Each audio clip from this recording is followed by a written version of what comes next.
Good evening, good day, and welcome, whatever time zone you're in. Welcome to More Yoga's Connection Cafe.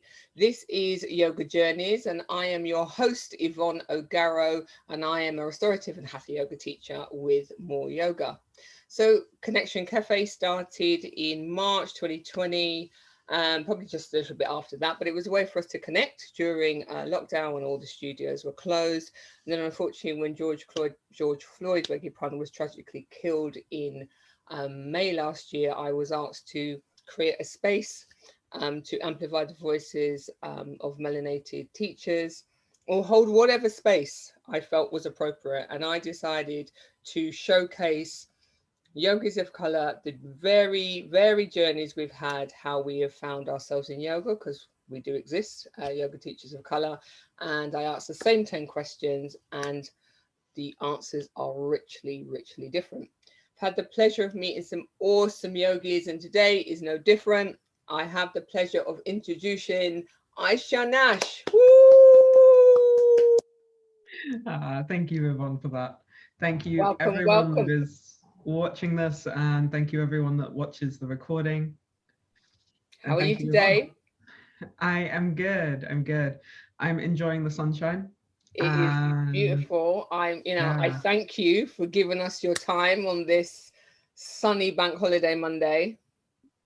So, are you ready to share with us your yoga journey? of course. So for Before we get those into the that, main questions, though, I like to ask the yogi in the hot seat to introduce themselves if they had to meet a stranger in a lift. And because I think it's important you introduce yourself as you would like to be introduced, as opposed to how I introduce you. So, who are you, Aisha Nash? I am a yoga teacher.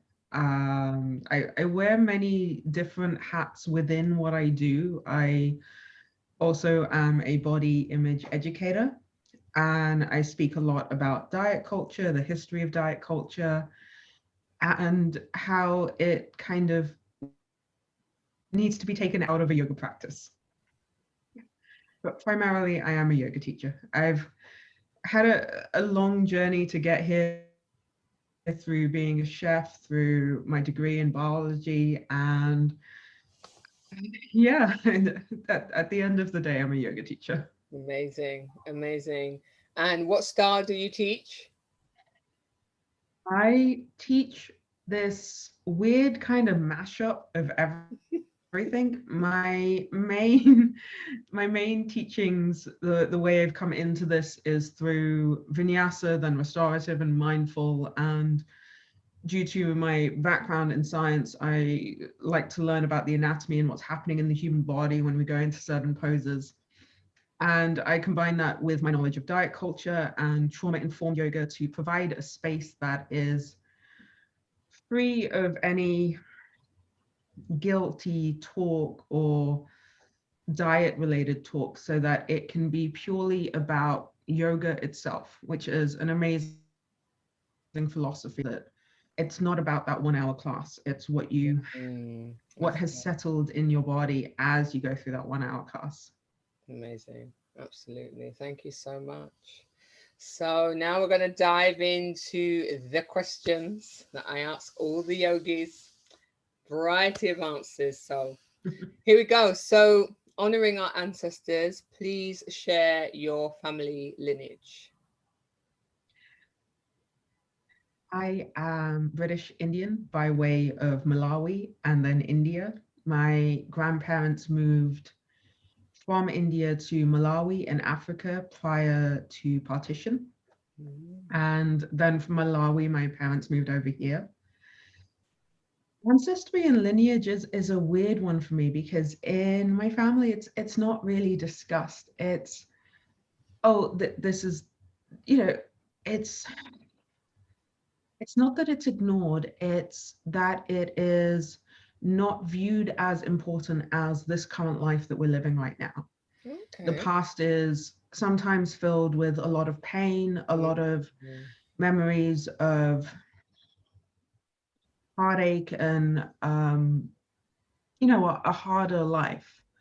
So now my family, if we ever do discuss it, my mom will always mention what my granddad liked to eat more than anything else. Okay. Okay. And she'll mention a few things, but very, very little. From what I've managed to get from Google, based on like the tribe that I'm from, Mm. is that I come from a long line of merchants Okay. who Okay. converted to Islam a very, very long time ago. Okay. Yeah. Okay. Do you think that that's your mum's way of, you know, coping with, as you say, the painful memories, that she focuses on like the real war memories of, like, granddad eating, you know? Yeah. Yeah. Yeah, Yeah. definitely. Yeah. I kind of respect that in one way. Yeah. Yeah. Yeah. And So it's just in that you're a line of merchants. What yeah, what what what was the main product? Do you know? I have no idea. Wow. There's nothing in the records that says what they sold within being Amazing merchants, girl. but what I do know is philanthropy and charity within my tribe has a long line of existing, which Wow. is really Okay. nice. Yeah. Yeah, that must fill you with some pride, eh? Yeah. It does, yeah. Yeah. And weirdly, I was thinking about this earlier today. There's this, so I have ADHD where my brain is wired differently. And this actually makes me feel more connected to my ancestors than anything ever has, because when you have ADHD, they say that you make a really good salesperson because you can get really passionate about Oh, it. right. And the fact that I come from a chain of merchants and salespeople, it's like, oh yeah, cool. I see it. Yes, there's a So connection. it's There a you nice go. way that I feel connected to them. Yeah. Yeah, no, it's great. It's great. Good for you. Okay, so can you recall where, when, and with whom was your first yoga class? Oh my God, I've forgotten her name. It was when I was about 5 years old. My mom took Five me years to old. my mom took me to her class. Yeah. And my mom, like, she will quote her yoga teacher even now, and she has not been to that yoga teacher for a good 20 years, but she'll say, this teacher told me this, and her name's just like at the tip of my tongue and it's gone. It'll come Um, to you, don't worry. but Wow. yeah, it was like, look at how flexible my little 5-year-old is. And I used to be sitting there doing like lotus and then a shoulder stand, like not getting the point of it at all. Wow. And at that point, neither did my mom. She just like, look at how flexible she is. It was so adorable. Wow. And then yeah, like at home, my mom kept up a yoga practice, and I'd help her get into headstand when I was barely out of being a toddler, sort of thing. Yeah. Amazing. So basically, you've grown up with yoga being practiced at home, like since a child. Yeah, And completely. has your practice been consistent since a child, or was there like a sabbatical period, as happens sometimes? There have been a few sabbatical periods, quite short ones. Hmm. Hmm. It was always there. My mom used to teach yoga to like her friends, Oh and I'd wow. always used to go to those classes with her. And it was always like the very small joint movements, the ones Mm, that we need a little bit more. And strangely, that's the stuff I teach now. wow. So it's the same thing. And I kind of got back into it when I was 18 again, when a hot yoga studio opened up near my house. Hmm. And then when I was a chef, I completely dropped out of it because I had no time whatsoever to have any sort of practice. And then the leaving the chefing was what got me back into it again. Must be quite. I'm imagining, because my mum's passed away now, and she knew how much yoga meant to me. But Mm. I, describe what it's like seeing your mum teach yoga. Is that quite inspiring for you? It was actually, because otherwise, other than that, I grew up with my mum being a housewife. Hmm. And Hmm. that was Hmm. my mum.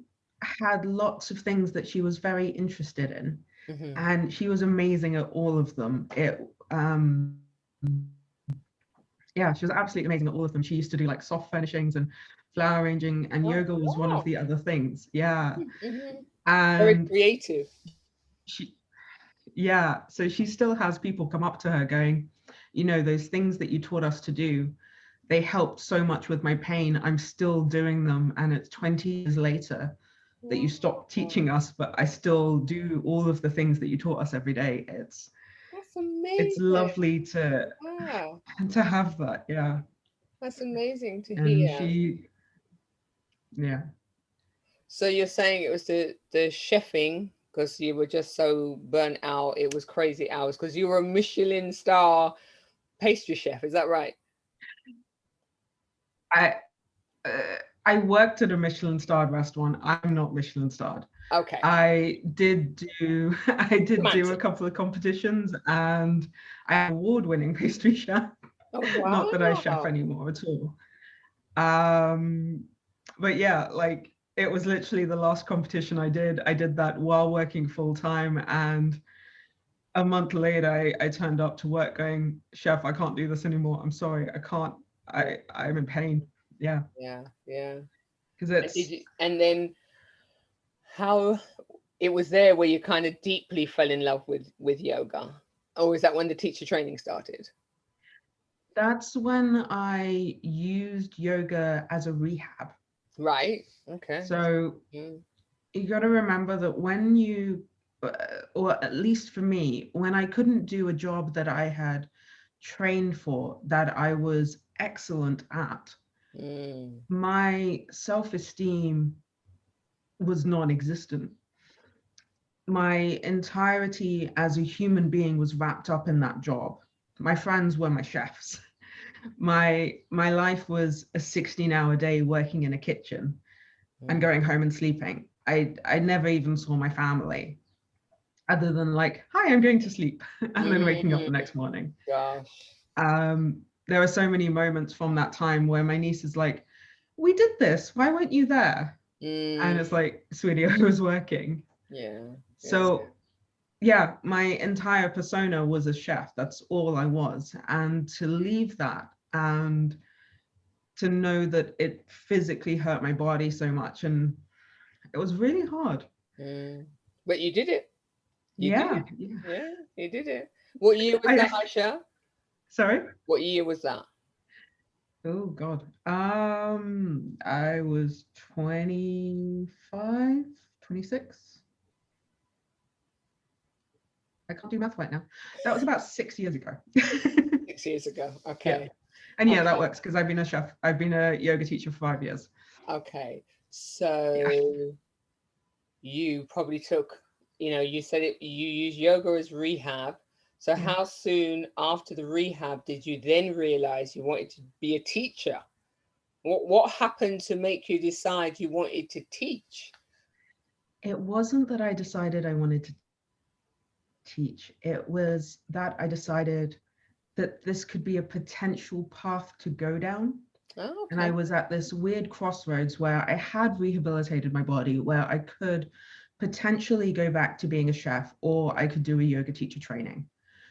And I thought, well, let me do a yoga teacher training. Let me see how it goes. I thankfully had some money saved up so I could afford it, Mm. because we can't forget how expensive these things are. Yeah, yeah. And Oh, at the end of it, I was like, let me see, let me see. And then all these opportunities just kept dropping in my lap. And mm, it was only the very first time that I taught a bunch of university students that I really thought, yeah, I can do this, because it was in teaching university students this idea of stepping back, this idea of reducing stress in your life and prioritize yourself. I realized, yeah, actually, I like what this is. I think I can carry on doing this. But it it wasn't just my yoga teacher training. In fact, that particular experience was awful. oh dear. is my the nicest way I can describe it. Oh dear. Okay. How long was that training? Mm, it was 3 months. There were 2 weeks that were like an intensive where we went to Morocco. And before then, I was vegetarian. And there was so much vegan propaganda that I came back eating meat. In fact, on my second day off, I was so tired of this kind of weird, holier than thou veganism that was kind of being pushed down our throats that on our second day off, I went and had a beef burger.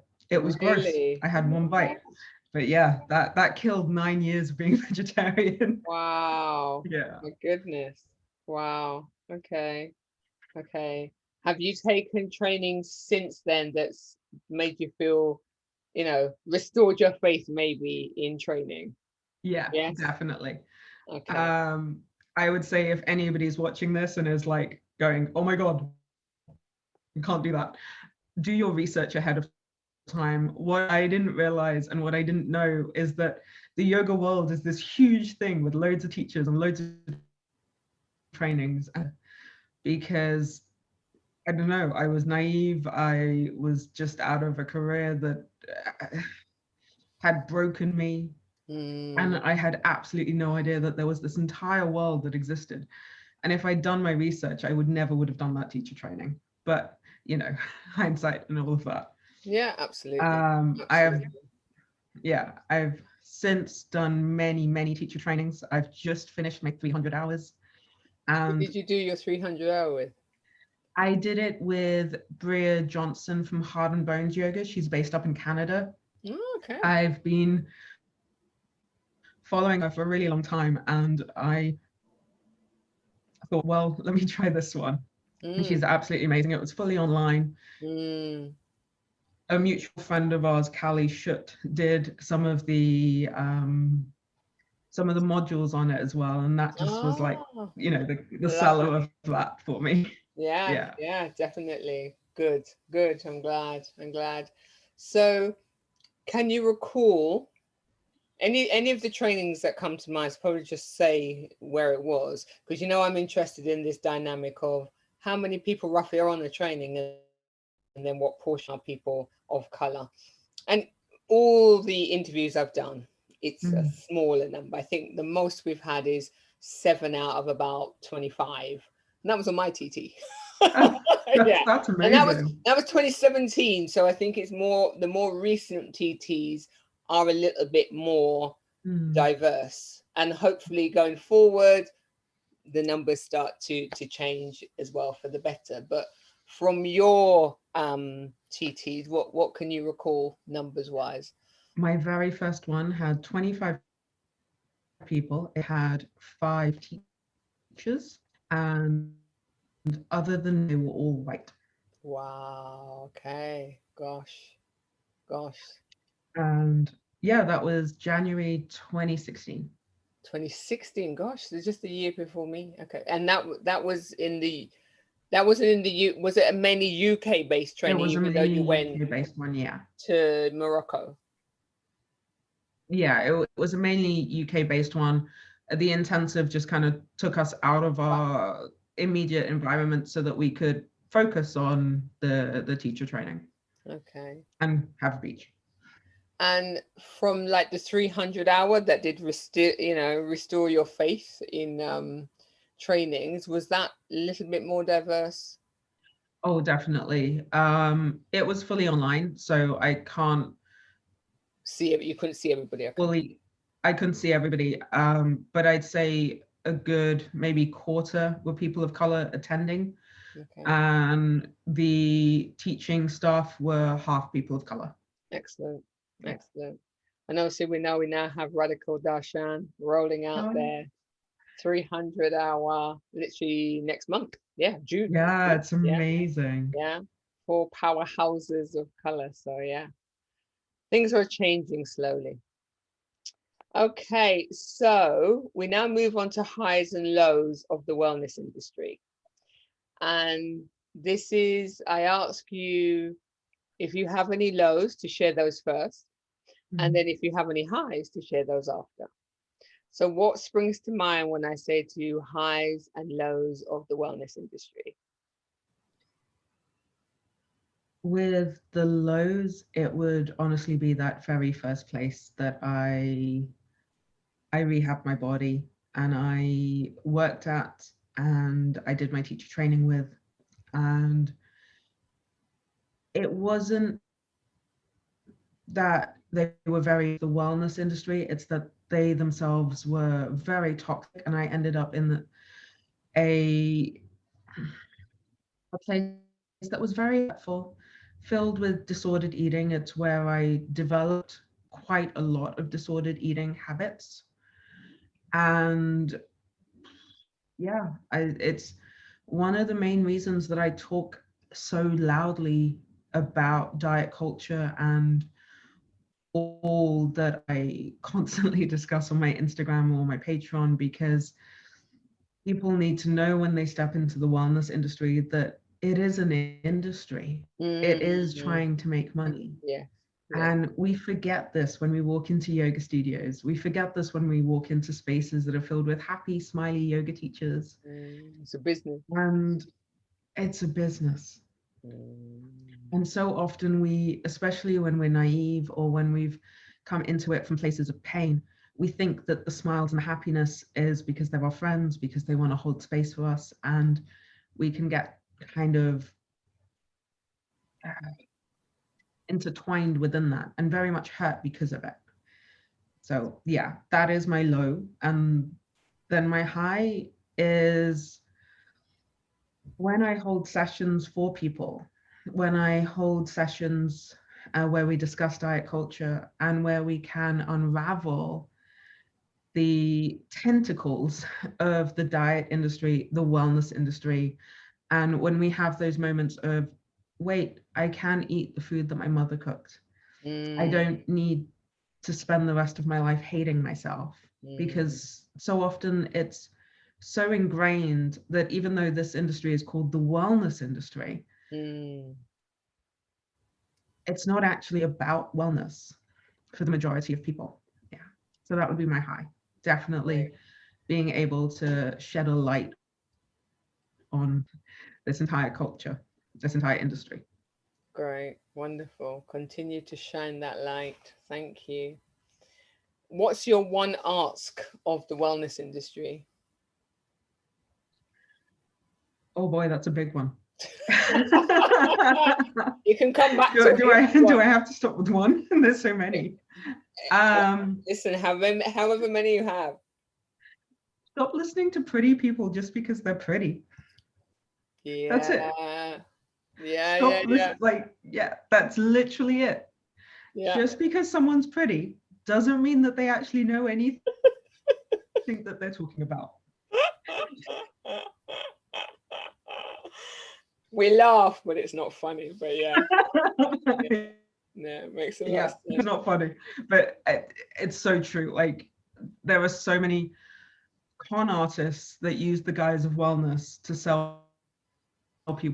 There's a particular Mm, one that I would love to mention by name, but you'll probably get sued. Basically, she broke down and ate bread for the very first time, and that's what quarantine led to. Um, uh, so yeah, just even if someone's pretty and they have a really big smile on their face, do mm, the research into what they're trying to sell you. yes, absolutely. Buyer beware, I think the saying goes. Yeah. Indeed. So when I started out these questions, it was what got you through lockdown, because it was just, the first lockdown in March. We've had three of them. So what's got you through each of them, and were they different for you, your lockdown experiences? Oh, completely. It I would say honestly, I've lived an entire lifetime within the times that we've spent on lockdown. Wow. Like, it literally feels like 2020 was a full life that I've lived, Mm, mm, life and my current life. Um, what got me through the first of it was moving everything online. And a little bit kind of my tenacity at being able to just go with the flow and figure it out along the way. Because at the very start, uh, I don't know how many people have been through this, but as a yoga teacher, when every single gym and every single yoga studio shut down, my job went. That's right. Like, Exactly. it was gone. I was unemployed. Yeah. I had nothing. Because no one was teaching online before lockdown. No, nobody. No.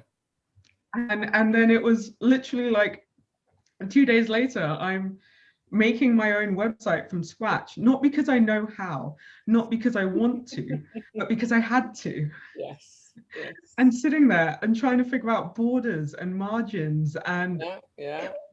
yeah.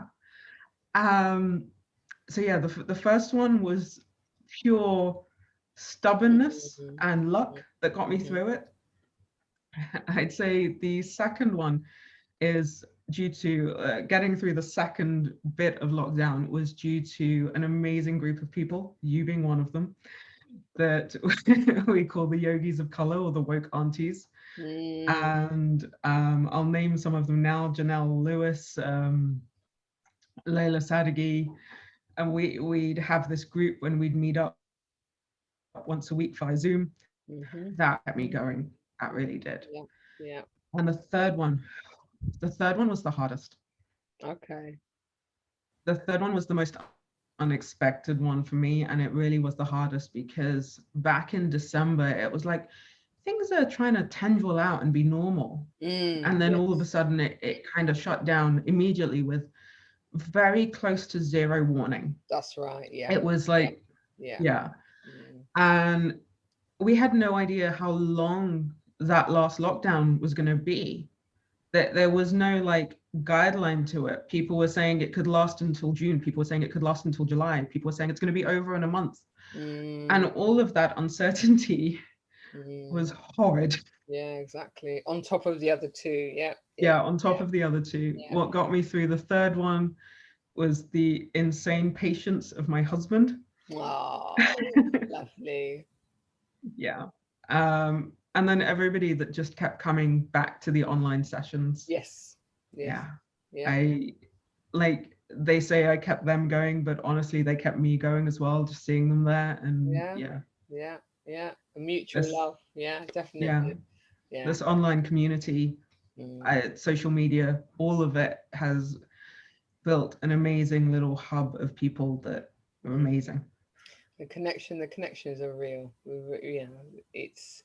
I've met people that you wouldn't have met through, this online channel, but yeah, it's great. So thank you for sharing that.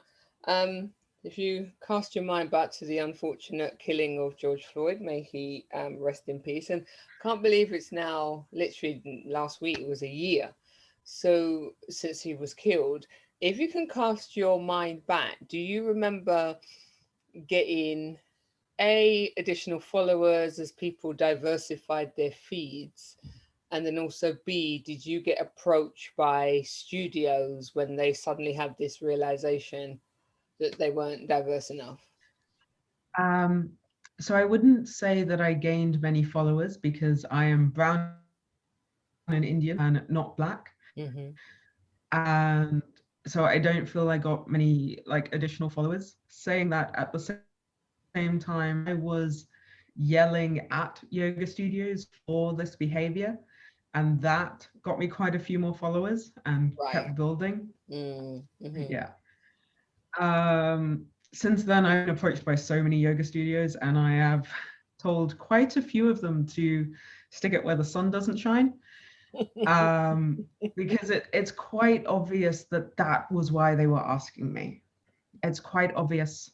If you approach me 2 weeks after the murder of George Floyd, it wasn't about me. It was about the color of my skin and how that would look plastered on your website and your walls. So I would say I didn't go to any of them. I carried on with my own online sessions, and I yeah, I said no to a lot of places because that's what they were doing, and I wasn't going to be a part of that, because what they wanted to do was change the, Nadia Jelani has a wonderful term for this, the ethnic wallpaper. But Ethnic at the same time, wallpaper. yeah, it's an amazing term. So Mm. she went like, you might be changing the colors of the teachers, but you're not changing the hierarchy, and you're not working on anti-racism through the entire company top down. Yes. So Yeah. me being involved in this is not going to help anybody. In fact, it's putting myself in an unsafe space. And I refuse to do that anymore, especially with being able to teach online. It opens up so many more doors in that I'm no longer reliant on yoga studios. Absolutely. Yeah. I hear you. I hear you. Thank you for sharing. So now we move to the point where you get to tell us what's going on. You got any projects coming up, workshops, retreats, whatever you want to promote. The merchant in you now can come out and spell. Come I'm and terrible show at your selling my own things. ancestors. Yeah. um, I have, yes, so some amazing friends of mine whose names I've already mentioned, and Yvonne has already mentioned. Radical Darshan. It's it's it's not my little baby, but I have to share it because it is so incredible. It is a group of BIPOC yoga teachers who are creating this amazing 300 hours. I will be teaching one short module on it in which I will rant about diet culture. Woohoo! But Bravo. it is so amazing, and please go check it out. It's called Radical Darshan, and it's going to be amazing, and it starts in a month. Other than that, I, as a person, I teach some classes. I have a Patreon, and What is Patreon? Please tell us. It's a what very is new thing Patreon? I'm hearing, but I don't really know what it is, and I'm sure other people don't. If you do, it's nice to have a refresher. What is it, and Patreon, what made you sign up for it? Patreon is an amazing sort of space where I can create content, but that content stays mine, and people can pay a subscription to have access to it. So what happened through the past year was, obviously I needed to diversify the ways that I make money as a yoga teacher, because I like to have a roof over my head and I like to eat food. And to pay for all of that, I had to really think about the way that I was doing stuff. And as discussed earlier, we spoke about the yoga studios that were like, oh, come work with us. And I didn't want, in the past, my career, my job, and everything has been very beholden upon these yoga studios that could very quickly take my career away from me, which Yes. happened in March. Yes. And due to that, I wanted to create something that is mine. And Patreon allows me to do that. It allows me to create content that people can pay to have an access to. So every week there is a short recorded video practice with me. Every week there's a short audio meditation with me, and then there's blog posts and resources that I'll share.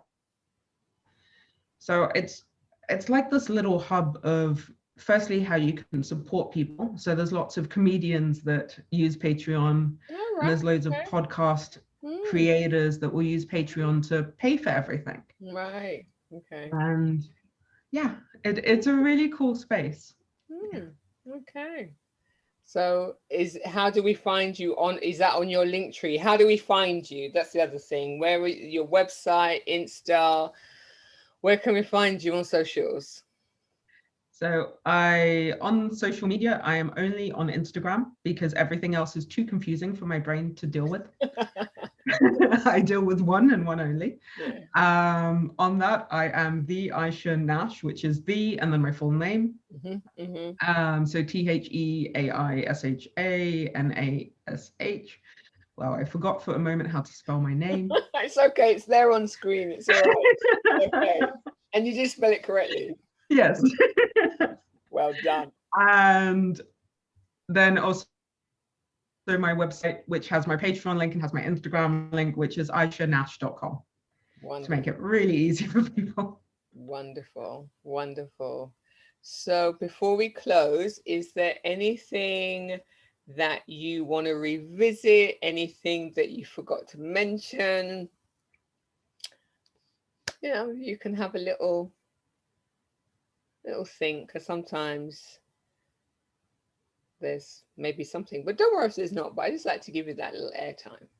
I And appreciate the so space. if you're watching on catch up, obviously, if you have a question for Aisha, you can either put it in the comments box on YouTube or go to her Instagram and put a question in the post, because I'm sure that there was a post today, or literally just find a post and send Email me. Always email me. Email, yeah, exactly. Email her via the website. Yeah. Yeah, yeah.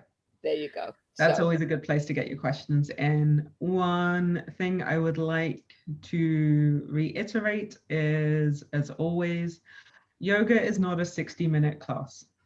amen. That is like the big thing that I always want to remind people of. There is no doing yoga. There is living a life via the guidelines and the philosophies of yoga. And also, you don't have to like yoga. That is another one big thing. I know it sounds bizarre coming from a yoga teacher, but I've had those doctors go, "Have you tried yoga?" Or I've had those people go, "But maybe some yoga would help you." And as a very loud, very as a person with ADHD and the emotional outbursts and the intense interests that come with that, a lot of people will always say, "Well, have you tried yoga?" And you know what? It's okay if you don't like it. It's okay if you hate it. There are Exactly. many other things in the world that you might like, Yeah, absolutely. or you might just need to find a better teacher.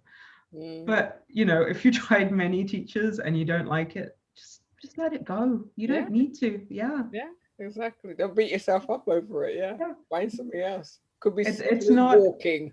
yeah, exactly. It's not, it says nothing about you, your character, or who you are as a person if you don't like yoga. Wonderful. Conversely, it says nothing about your character, your moralness, or who you are as a person if you do like yoga. Absolutely. Wonderful words of wisdom. Thank you, Aisha. Thank you so much for sharing your yoga journey with us. It's been an absolute pleasure. So this series is coming to a close, but we have 5 more. The last one will be on the 23rd of August, but next up on the 14th of June is one of my dear teacher training buddies, Sonali Sudarshi. She's a wonderful yoga teacher and a GP. So it'd be great to hear Sonali's journey on the 14th of June. Meanwhile, we say thank you once again to Aisha and wish you all the best for the future. Take care, everyone. Thanks for tuning in.